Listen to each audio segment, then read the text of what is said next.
Hey everyone, welcome to the Forever Young podcast, where we meet with anti-aging, longevity, and regen industry experts to unlock the secrets of staying forever young.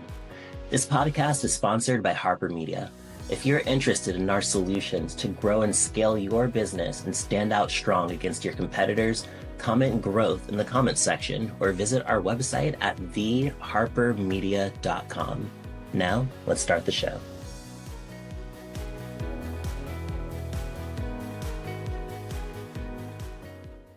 We have with us today Dana Zeitler, co-owner of D-Lux Medspa in Naples, Florida. Dana is a seasoned aesthetic expert specializing in natural-looking injectables with laser rejuvenation. With over 24 years of medical experience, she delivers personalized anti-aging treatments to enhance clients' youthful glow. Dana, welcome to our show. Thank you for having me, Hayden. I'm so excited to be here. And I think I need to update my website because I am now at 30 years of experience. So that bio on there has been on there for a little bit. So need to update that. My bad. That's okay. It's my fault. Well, thank you for being here with us today. Could you tell us a little bit about your business? Yeah, so I own D-Lux Medspa in Naples, Florida. We are 8 years old. We have 10 employees, 5 providers, so 3 injectors, 1 medical director, and 1 esthetician. We've got 2 medical assistants and 3 admin. Wow. And when did you start your business? So we opened in 2000, or I'm sorry, we opened in about 8 years ago. In 2017, I think, was when we opened, and will be turning 8 on May 18th. And when you started your med spa, how did your experience in med spas and plastic surgery offices lead you to start D-Lux Med Spa? Back then, when we first started, aesthetics was not the booming industry that it is now. And I was working 3 part-time jobs as a injector and laser technician in Florida. And I was a little frustrated that I didn't have one place to call home. And my husband's a physician, and he encouraged me. He said, I will support you and let's open your own spa. So that is how I opened.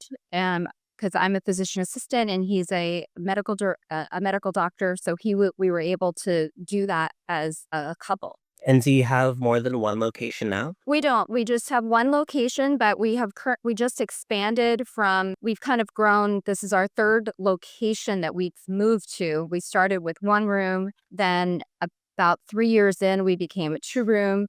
Then 3 years ago, we were rooms, then 5 rooms, and we moved in January into our forever home, which is a 3,500 square foot space, brand new. It was a brand new build out in a brand new building. So we're super excited about that. That's amazing. Congratulations on your Yes. success and for scaling so much so quickly. Thank you. Thank you. I'm curious, what challenges did you face in growing, scaling, and launching your spa? The biggest thing was when I started my business, I was a pretty, I would say, successful injector and laser specialist. I had worked in medicine for many, many years, and I had been I've currently been in aesthetics for 15 years. So I had been doing aesthetics at that time for 7 or 8. So I was very comfortable with the actual job of being a injector. But the business aspects were definitely challenging. I would say hiring my first couple employees. So it sounds like you learned those skills along the way with just doing it in practice. I did. I read a lot of books, and if anybody is, I am an avid reader. I have 2 animals, 2 dogs that I walk, and I tend to listen to books on tape. But some of the best books that I've read are How to Grow Your Small Business by Donald Miller and Profit First by Mike Michalowicz and Traction by Gina Wickman. Those 3 books were super helpful. I did hire experts to help me, probably hired them too late. So I would say my advice would be to hire early to get the advice earlier in your business rather than waiting until you have a problem. But I added a consultant to help me with my numbers and evaluating how I should set up my accounts to be the most profitable, and can I hire somebody? Can I afford it? Things like that. It's good to have a consultant. It's awesome that you got that kind of support too. I'm sure a lot of people could use that in starting and growing their business. Yes, because in the beginning, you are you're the marketing person, you're the trash person, you're the injector, you're the scheduler, and you're wearing many, many hats. But eventually, you do need to hire people. And sometimes you hire friends and family because they can work for less money than maybe a real employee would. And that can be okay in the beginning, but that has its challenges too. So, really, for me, my biggest challenge was once I got past that beginning stage of, how to hire and ask the right questions and interview well, figure out your mission, your vision, your core values, so that you can really hire for where you're going and where your business is going.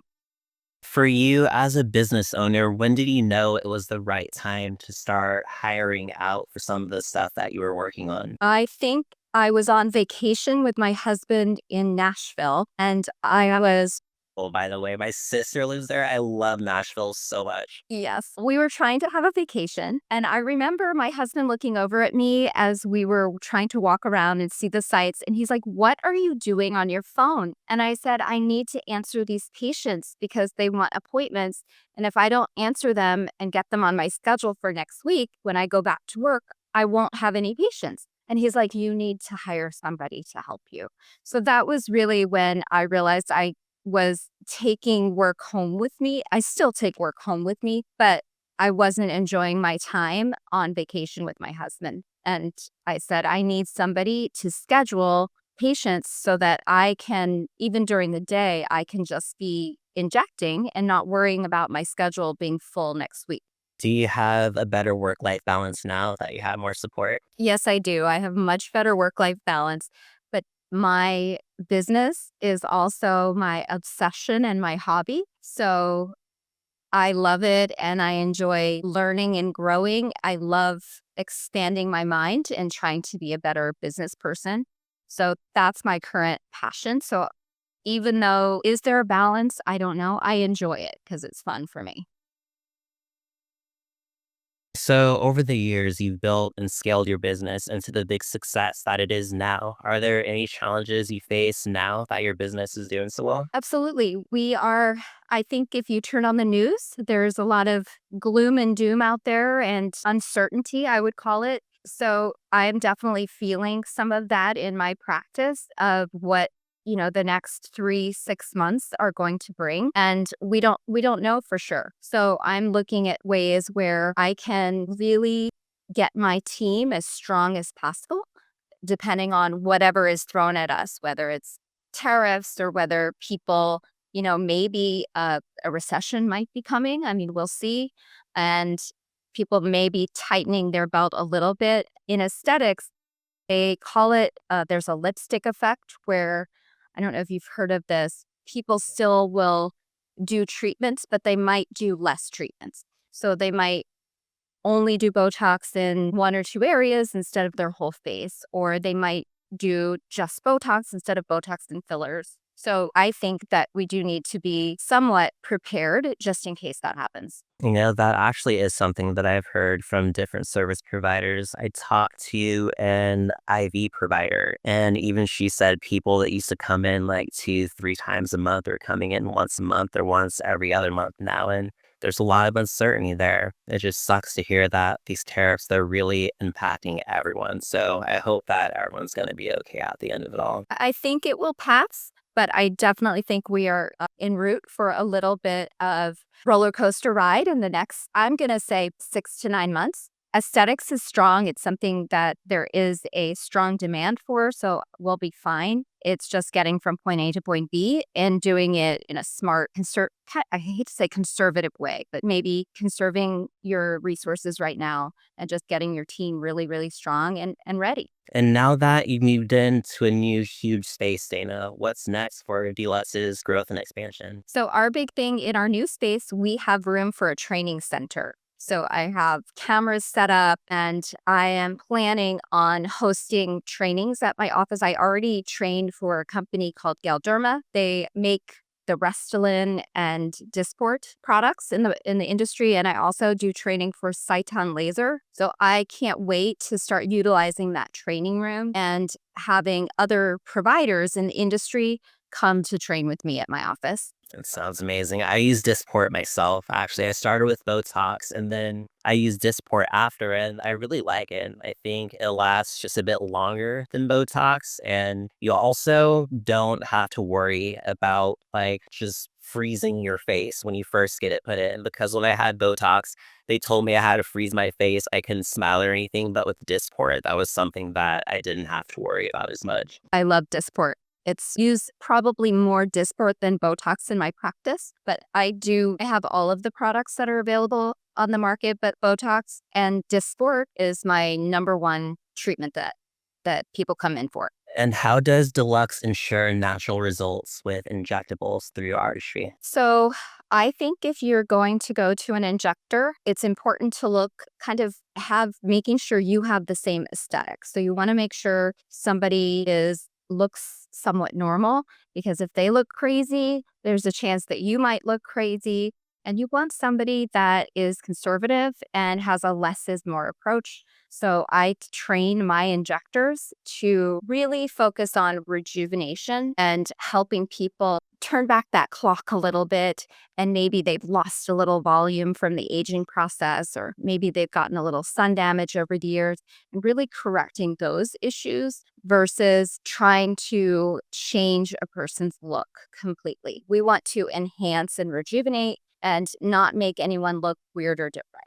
Does that ever happen when people come in and they just want to look completely different? Like maybe they'll show you a picture of a celebrity and be like, make me look like her. Does that ever happen? Actually, it does happen, maybe not a celebrity, but people come in and they have a picture of some lips that they saw on Instagram and they said, I want these lips. And the provider really needs to look at the patient's anatomy and say, hey, your lips might not be able to expand to that desired result. And it's really important to have a provider that's willing to say no and say, hey, listen, that's not my aesthetic.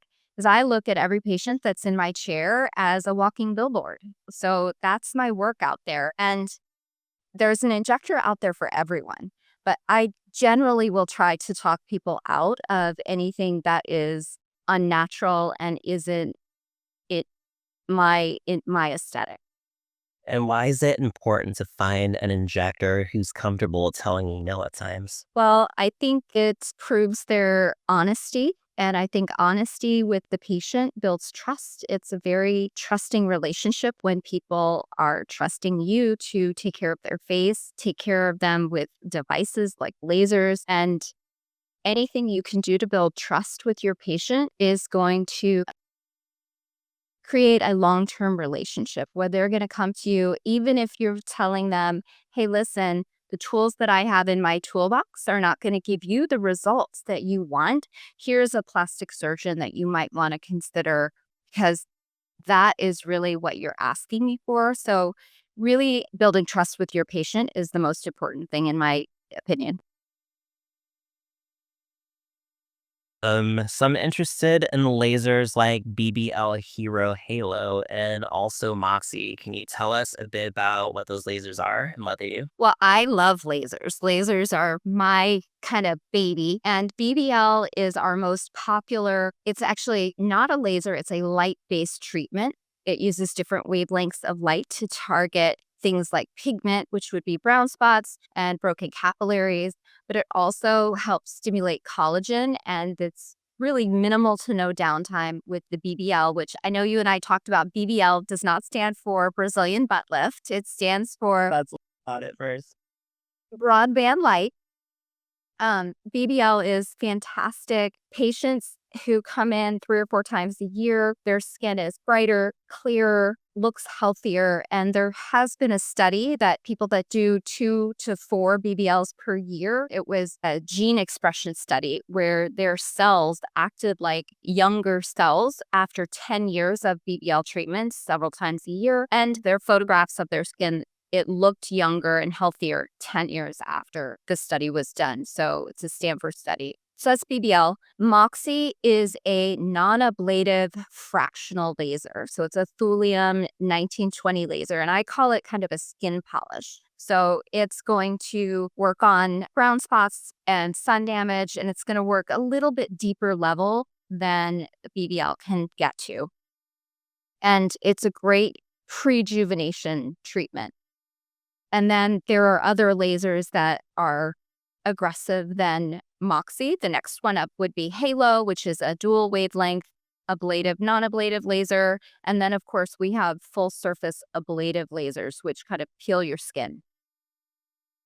What does the halo laser do? The Halo laser is going to do, I call it the big sister to Moxie because it's got that ablative fractional laser, which is going to work more on fine lines and wrinkles than the non-ablative can. Also treats sun damage. It also depth is slightly deeper than the Moxie. And what kind of, like, when patients get the lasers, what kind of sensations can they expect to feel? Do they hurt? Because I've had laser hair removal myself before on my beard, and man, that really hurts at times. But for lasers like these, I just wouldn't really know. Would those be painful? So I have also experienced laser hair removal in facial areas, but also private areas. And it is very, very, it can be painful as that whole hair follicle kind of lights up and it's ouchy. I would not say that we numb patients for about 45 minutes to an hour before both Moxie and Halo. And I would say with the numbing, it feels like a warm, prickly sensation. I wouldn't call it a spot where, you're like having a relaxing facial and, you could fall asleep during it. But my patients tolerate it very, very well with a topical numbing cream. So I wouldn't be afraid of pain or discomfort with the treatment. We also have something called Pronox in our office, which is very helpful for making patients feel more comfortable during the procedure. But the topical numbing does a really great job. That's awesome to hear. Yeah, I was worried about it myself because, yeah, a laser can really hurt sometimes, but it's great that these lasers are a lot more friendly. Well, male facial hair it's very sensitive and those hair follicles are really thick. So that means the target for the laser is very large. And I know the laser that you used at the YAG laser, and it's a deeper laser to protect the skin. So it's understandable that you felt some discomfort. What role does prescription retinol play in anti-aging regimens? I think it's the fountain of youth. Everybody should be on some sort of either prescription or non-prescription. Tretinoin is the prescription name, and then retinol would be the non-prescription. But this increases your cell turnover. It helps with skin tone. It helps with texture. It's anti-aging. It's been studied for years and years and years and super safe. There are some people that get irritated from it if you use it gradually and or maybe use a moisturizer to buffer before you put the prescription on using a lower strength as much as your skin can tolerate. It's really going to help with anti-aging for the future. And I kind of look at Retin-A. It's not something that's going to make my skin look better next week, next month, or even in 6 months. But the patients that I see that are in their 70s and or 80s who have been on Retin-A for 20 or 30 years, their skin looks 20 years younger than their stated age. So it is well worth it. That's awesome. Yeah, I'm on tretinoin myself. I know one of the mistakes that I made at first was when I first started it, I put it on every night and I learned that it's better to space it out. So you do it like once every 3 days first, and then once you can tolerate it, you go to once every 2 days and then once every night after that. Yes, yes, that's exactly what you're supposed to do. So like I tell people 3 days a week for 2 or 3 weeks, then bump it up to every other day. And as tolerated, some people can never use it every day. Some people have to stay on an every other day regimen. I would say try to get up to at least twice a week, ideally to get the best results. And are there any client stories that showcase D-Lux's glowing skincare results? Well, I would have to, because Mother's Day is right around the corner, I would have to talk about my mom. She is about to turn 89 years old. So she was born in 1936. She has been my number one guinea pig, tolerating every laser known to man, every laser that I demoed, along with every injectable since I started doing aesthetics 15 years ago. If you or any of your listeners check out my Instagram page, she's my number one model because she just came in for her birthday and Mother's Day. I didn't have time to do a laser on her, but we did some Sculptra. And she's 89. She probably looks like she's in her mid 60s. So I'm really proud of her. And I can't take all the credit because she did have a facelift when she was 60 years old, but it's been, 29 years since her facelift, and even facelifts don't last forever, but her skin is beautiful and looks amazing. What are some of the treatments that you attribute to the success that she's had with revitalizing her skin? So we do Disport on her at least twice a year. I think she only needs it twice a year because her muscles are a little smaller, and as people age, sometimes they are able to reduce the number of visits. We do something called Sculptra on her, which is poly-L-lactic acid. It's like pulverized suture materials that's mixed with water, and you inject to stimulate collagen from underneath the skin, stimulate that collagen from the inside. And then we've done at least 2 lasers per year on her. And those have varied. Sometimes it's a BBL and a Moxie. Sometimes it's a Moxie and a halo. I've done some full surface resurfacing on her, which is where you peel the skin. But I would say at least twice a year, we do some sort of laser on her, and she does all of the other things. So if she's on Retin-A, she uses sunblock every day. She takes her vitamins. She does weight-bearing exercise for her bones, drinks lots of water, all of the things that you're supposed to be doing right. She does. Recently, she just took up yoga, and she said that's helping her balance and coordination. And I'm like, you're brilliant, Mom. You're like all of our role model for how to age gracefully. Yeah, she's certainly mine. It sounds like she's doing all the things she's supposed to do. It's incredible. And I love taking care of her, of course. The last question, Dana, if there is any type of procedure or skincare regimen that you recommend people use over the summer, then what would it be? Over the summer, because of this, see, it's summer all year around in Florida. So I don't treat people differently in the summer versus the winter. I think you should be protecting your skin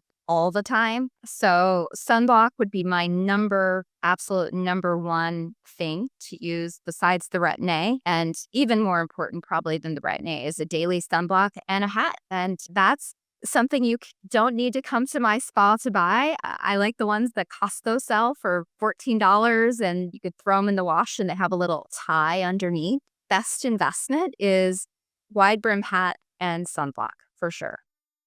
Nice. Yeah, I really love sunblock. It helps protect your skin so much. I didn't realize how important it was until I really started to get into skincare in like my late 20s, but it helps a ton. Like if you aren't using it, then it kind of doesn't make much sense to use anything else until you start using sunblock. That's a very good point because you need to protect that investment. And if you're going to be doing all of these laser treatments and using the Retin-A and doing the Botox, protect your investment. Most people, if they look at private areas on their body that have been protected their whole life, they will notice that skin is smoother, softer, clearer, brighter. So even a young person who's 20 years old, their arms or legs, face that's been exposed, it is just naturally going to get more damage than places that are naturally protected. And it is just so important.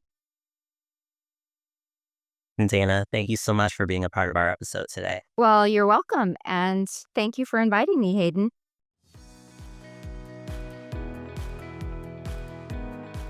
That's all for today's episode of Forever Young, Region Leaders Share Anti-Aging Secrets. Thanks for joining us to uncover the keys to lasting vitality. If you're interested in checking out D-Lux Medspa, visit dluxmedspa.com. That's DLUXMEDSPA.com. Don't miss out on our next episode. Subscribe now on Spotify, Apple Podcasts, or YouTube, and visit theharpermedia.com to explore how we can help your business grow. Stay vibrant, and we'll catch you next time.